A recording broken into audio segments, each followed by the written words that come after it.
So the other day, my friend Austin and I got together to talk about what it might look like to use your sketchnoting skills to create a resume that's not as boring as the typical resume that you see. And in the beginning, we weren't exactly sure what that would look like, but we thought it would be a worthwhile activity to brainstorm what you might do, how you might make your resume more visual, and why you might want to do that in the first place. Here are the ideas that we came up with. One idea that came to mind here is creating a timeline that includes your educational and professional history. You could even use different shapes and colors to distinguish between maybe personal experiences, educational experiences, and professional ones. You could also continue on from the present to identify something about where you'd like to go in the future. You might also include a quick bullet list of your accomplishments, maybe creating a custom icon for each of them. You could list out your skills and proficiencies using hand-sketched bar charts like this. You might even spend a bit of time sketching out a more detailed scene to depict a defining experience in your life, one that maybe shaped the direction that you took in your career, why you studied what you studied, why you took on your previous job or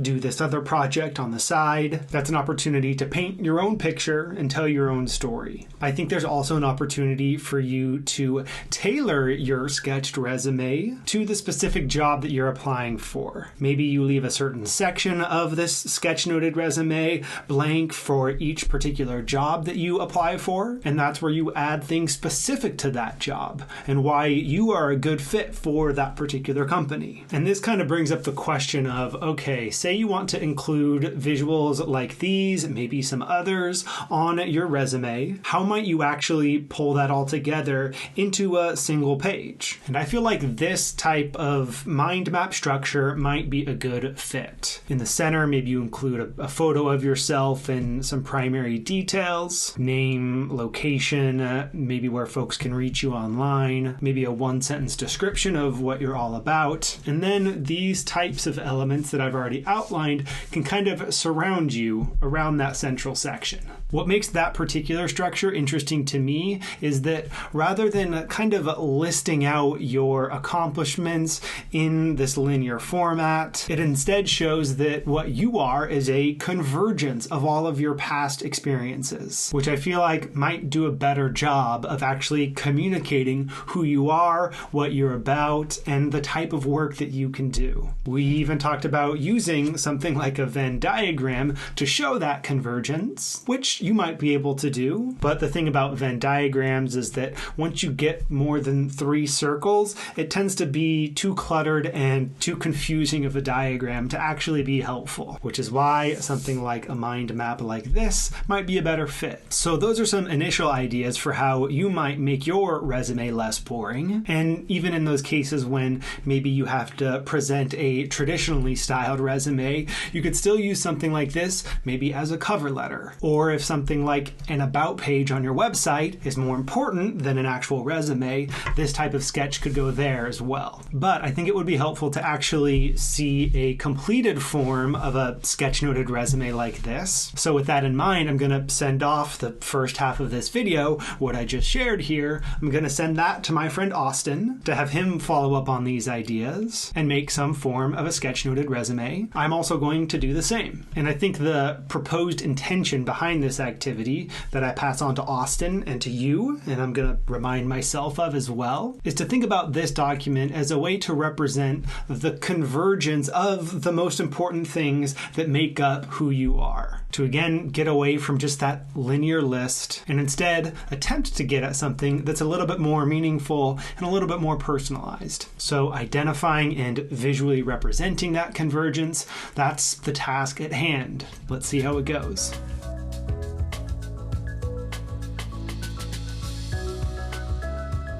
Time for the follow-up. Both Austin and I have had the chance to create our own more visual resumes, and I'd like to share them with you. First, here's what I came up with. So I decided to go with kind of a business card in the center of the page and then some details surrounding it. In the center there, I pulled in my profile pic from most social media platforms that I use. Of course, listed my name, the title that I've given myself of Sketchnote Educator, where you can find me on Instagram and Twitter, and my website. But then let's look at how I filled the space around that. I'll start at the top and then move counterclockwise, I think. So I decided to include a somewhat abbreviated education and career timeline at the top here, running from the middle of college to more or less right about the time that I started doing what I do now. And I had the benefit here of actually pulling from a previous video that I made in which I kind of laid out that timeline. So I already had the structure and the visuals for this timeline, so I kind of just recreated that here. That's something that you can keep an eye out for as well if you've already created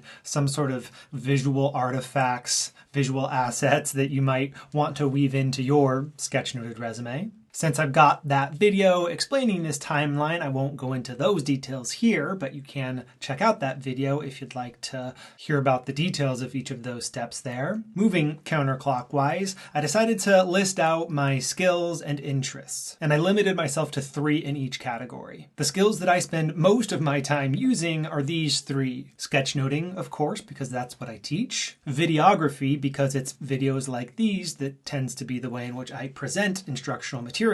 And then curriculum design, because I spend a lot of time designing individual lessons like these, but also much more structured courses that you can find at verbaltovisual.com. And even though I've got some degree of experience and a certain level of mastery in all 3 of those skills, they are also skills that I'm continuing to develop. That's something that I didn't really express here, but would want to communicate, that those are skills that I want to continue building over time. And in many ways, that's connected to my list of interests as well. For this category, I was mainly thinking about the topics that I spend my own time exploring and learning about. The books that I read, the podcasts that I listen to, the YouTube channels that I subscribe to tend to fall into these 3 categories, either creativity, education, or entrepreneurship. And for me, those skills and interests are connected because the things that I tend to sketchnote and share online probably fall within one of those 3 categories. So for me, that's a way of communicating to you, I guess, in this case, that if you choose to follow along with my work, in addition to coming across lessons about sketchnoting, you'll also see my sketchnotes about these topics in particular. Continuing counterclockwise, we've got some defining experiences, and these are events in my past that I could have potentially put up in my education and career timeline, but for me they felt a little bit different in that it's these experiences that led me to the work that I do now. It started after my undergraduate experience when I left that structured world of education, but was still reading books, but found that I was frustrated with how little I remembered of a book that I read just a month or 2 later. That was something that frustrated me, and that stuck with me. Then in grad school, when I was getting my Master of Arts in Teaching, I was introduced to this tool called Inspiration, a mind mapping software that to me was really cool. Up until that point, I didn't really consider myself to be a visual learner, but the exposure to that mind mapping software kind of started to open up my mind about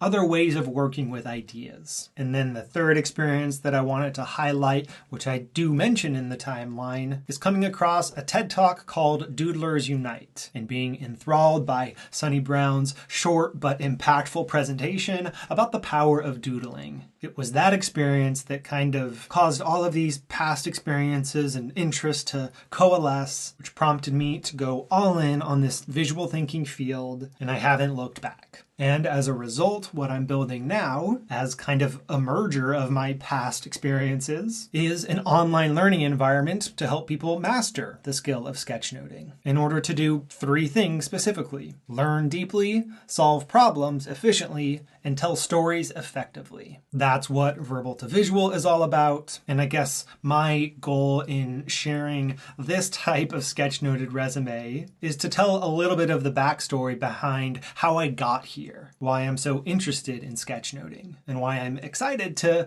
continue exploring these skills alongside you. So in that way, while I could call this a sketchnoted resume, I feel like it probably fits more as a piece that might go on the About page of my website. And though there are some things that a new person might get just from exploring this individual image, it probably helps quite a bit to have that narration that I just provided to kind of walk through the pieces, which is something that I could add to that About page as I introduce each of these pieces. So that's how mine came together. Looking at it as a whole, it does feel a little bit cluttered, but I'm fairly happy with it, and I feel like it hits on the pieces that I would want to communicate to someone who maybe has just found their way to verbal to visual, is exploring sketchnoting a little bit, and wants to know more about the person that's creating these resources. With that, let's now transition to Austin's sketched resume. What I very much appreciate about what Austin did was keeping it analog and making it 100% handwritten. I think he used that colored construction paper really well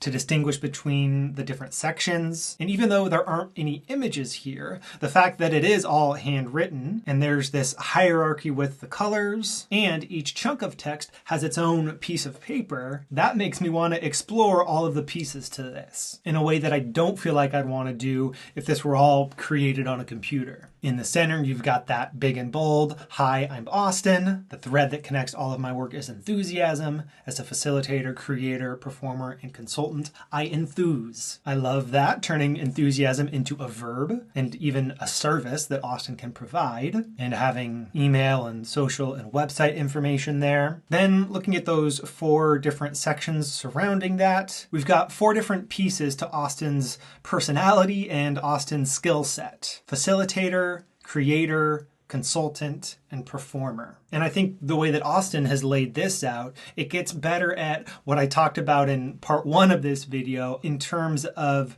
representing yourself as the convergence of these various interests and these various skills and abilities. And digging into the details within each of those sections, he's got a lot of concrete examples. His experience with Mankind Project, with the Phoenix Program, with Portland Play Project and Wayfinding Academy, how he created a mural and a documentary, built a website and logo for Life After Rescue, the specific people he's worked with and the services he's provided, and a few different improv groups that he's performed with. And what I think is cool about that is that each one of those is its own little individual story. And again, even though there aren't visuals there next to the text, there is power, I think, in reading those stories and imagining them yourself. And if you do that, if you kind of look at all of those different things that Austin has been involved with in the past or is currently involved in, that gives you a pretty good picture of what he's up to now, and in this case, what he can do for you with the creative business that he's building. If you'd like to check that out, do go explore Austin's website. It's hot off the press. I think it's really well designed. He, of course, got creative with it, but I think does a really good job of laying out who he is, how he approaches creative work in general, specific examples of work that he's done in the past, and then a way for you to start a conversation with him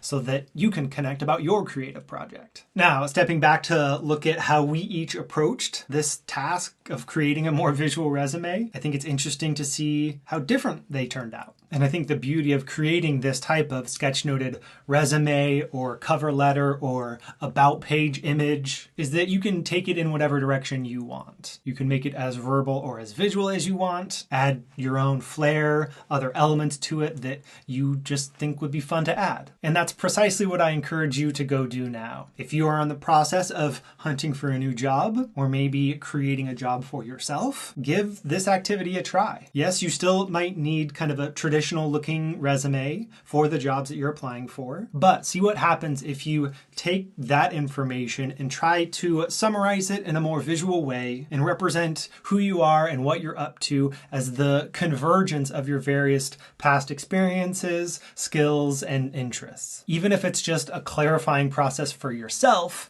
that I think is very valuable. And chances are you'll end up with something that you'll enjoy sharing with others as well. So if you do this and are comfortable sharing it, please do come say hello on Twitter or Instagram. And if you're just getting into this field of hand-sketched ideas, check out our free guide, Getting Started with Sketchnoting. That will give you an overview of what visual note-taking is all about, and it has a bunch of practice activities to help you get started. I've linked to that resource as well as Austin's website. Go give him some love down below. So check those out, and I look forward to seeing you again in the next video. Till then.